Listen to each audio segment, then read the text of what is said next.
Hey folks, I'm Mike. This is KEI Fabrication. 2.5 years ago, we pulled what was left of this vintage open wheel NASCAR modified out of the woods, and we've begun the resurrection process. Here we are 45 years later, and this car is extremely close to returning to the track. I hope you like this stuff. Follow along, like, share, and subscribe, and go on the journey with us. Hey folks, welcome back to the restoration of the old number 7. In this episode, I'm going to show you how we did a bolt-in transmission tunnel, and we've got ourselves a 3-speed Hurst super competition shifter. Shifts like butter.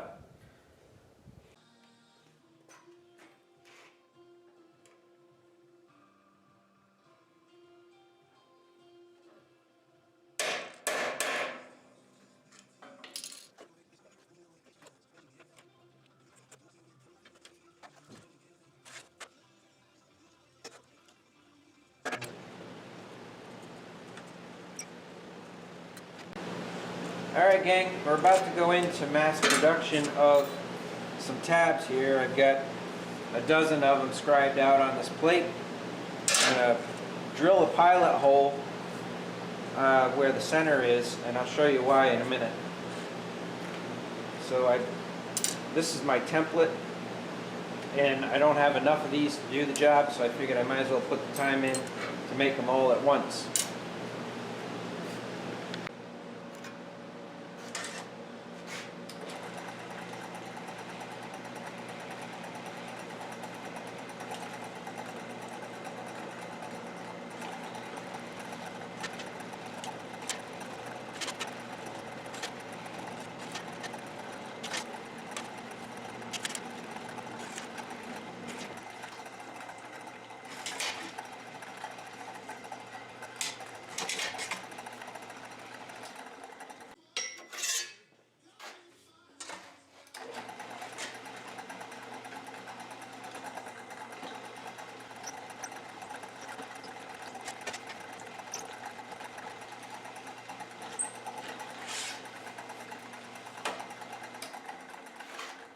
Alright, so all I did there was I just took the burr off where the drill poked through.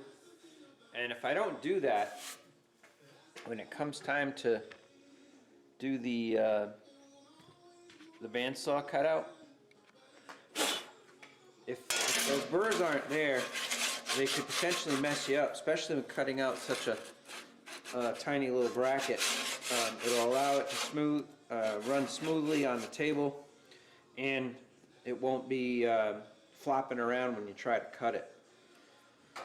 Alright, this is insane to do these little tiny brackets, but I'll show you why and what I'm going to use them for in a minute.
Alright, so the reason why I needed these little tabs is I decided to make the transmission tunnel removable. And you can see I've got the 1/4-20 bolts with Rivnuts along the firewall, and these little tabs are going to go along here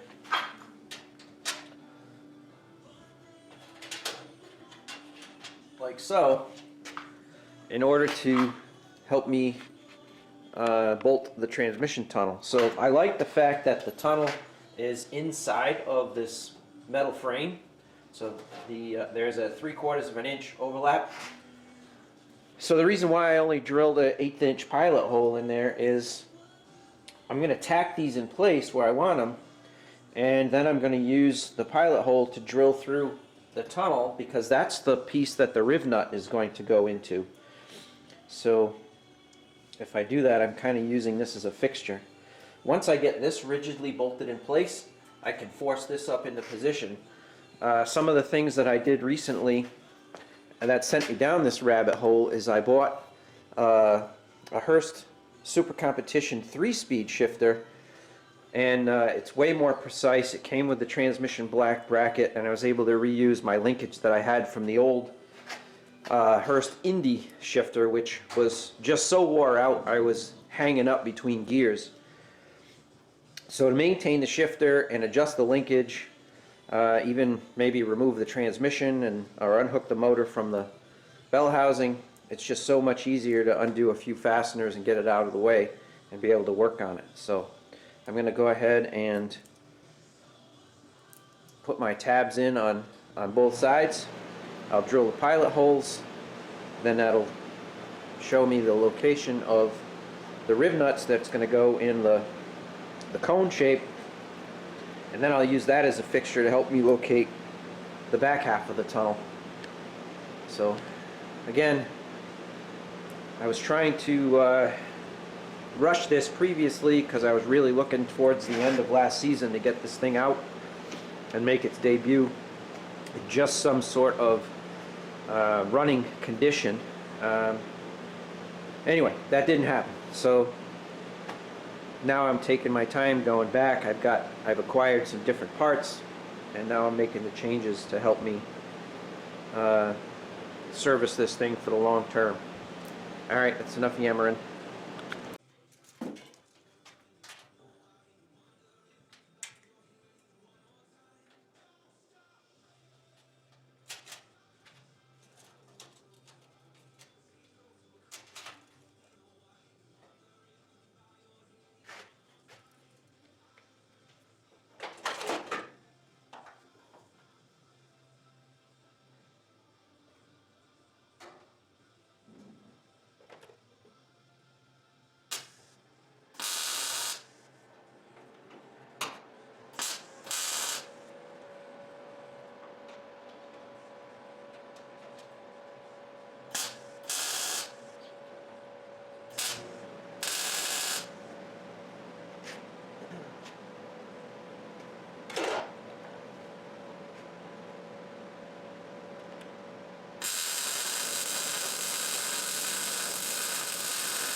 Alright, now that I got this rigidly installed, I can start forcing the other part of the tunnel into position. And that'll help me drill pilot holes for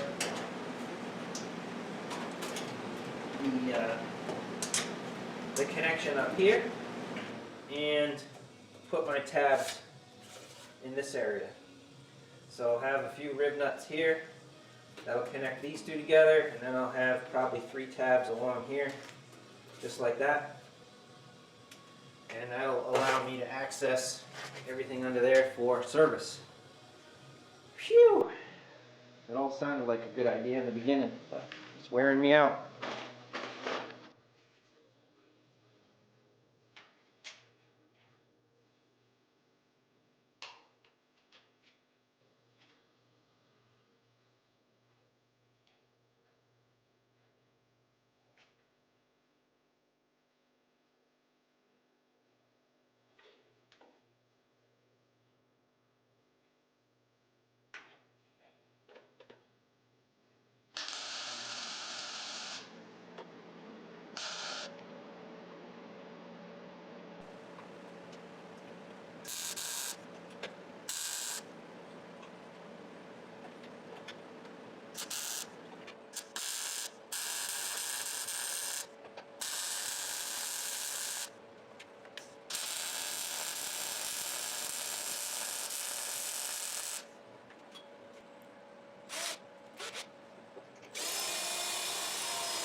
Ten quarter 20 Rivnuts. Ah.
Alright, so I'm just kind of doing what they call cutting the edges in. When I put the transmission tunnel in, that's pretty much, I won't have to take it back out to paint the firewall. And this color red is what the original interior was of the race car back in the 60s. So anyway, I'm sure that was the result of whatever was laying around. If it was inexpensive or free, that's probably the color that it ended up being. Also, what that's going to allow me to do is install the master cylinder for the final time.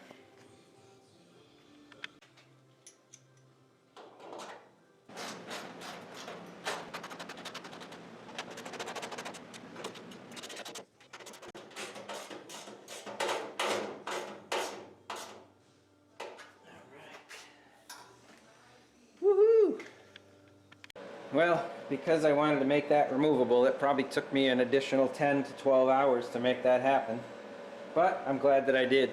It won't be a super easy task taking it in or out, but if we have to get into it, it's probably a bigger problem than just removing the 15 bolts or whatever it is. Anyway, super happy about it.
Oh, hey folks. Hey, thanks for your patience for waiting around for more old number 7 modified videos. I hope you enjoyed this one. We got lots more to show you. Stay tuned.